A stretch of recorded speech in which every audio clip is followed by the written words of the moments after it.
This is one of the weirdest animal facts I've ever come across. Kangaroos can't walk backwards. Now, you might be thinking that's not that weird. It's just a limitation of their body type. They have big feet and a big tail. How are they supposed to move backwards with that? But it's actually much weirder than that.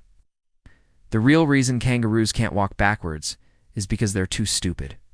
It's like when you see a person walking forward and you think, wow, what an amazing feat of athleticism. But then when you turn around and you see the back of their legs, you think, maybe not so amazing. Kangaroos have evolved over millions of years to be perfectly adapted for moving forwards. Their legs are short and strong, their feet are big and flat, and their tails are prehensile, meaning they can grab things with it and use it to help support themselves. All of these features are great for moving forwards, but they're terrible for moving backwards. Imagine trying to walk backwards in high heels. That's kind of how kangaroos move backwards. Their feet are way too big and flat to be able to navigate the world in a backwards direction. And their tails, while they're great for grabbing things, aren't very good for walking. So if kangaroos use their tails to support themselves while they walk forwards, how do they keep from falling over backwards? Well, they don't. Kangaroos can only move backwards at a very slow pace. They take tiny steps backwards, and they do this by rotating their feet 180 degrees. This allows them to dig their big claws into the ground and keep from slipping. But it's not exactly graceful. It looks more like a crab trying to walk backwards than a kangaroo. But why are kangaroos so bad at walking backwards? You would think that if there was any advantage to being able to walk backwards, they would have evolved to be able to do it.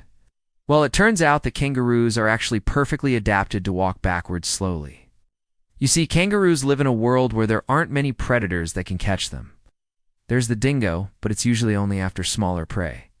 And if a dingo does decide to chase down a kangaroo, the kangaroo can just hop into its burrow and the dingo can't get in there.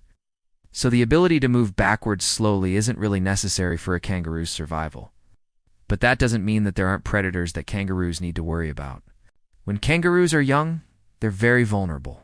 A baby kangaroo is called a joey, and it stays in its mother's pouch for several months while it grows.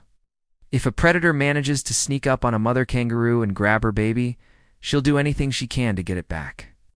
And one of those things is walking backwards slowly towards the threat, trying to look as scary as possible. The bigger the kangaroo, the slower the joey is to walk backwards. This gives the mother time to try and scare the predator away before it can get away with her baby.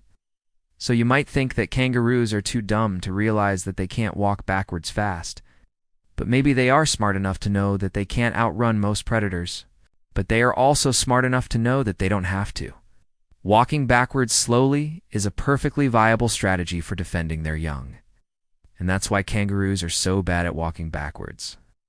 If you enjoyed this video, please like and subscribe so we can take over and check out these other videos. They're pretty great, or so I've been told. See you next time.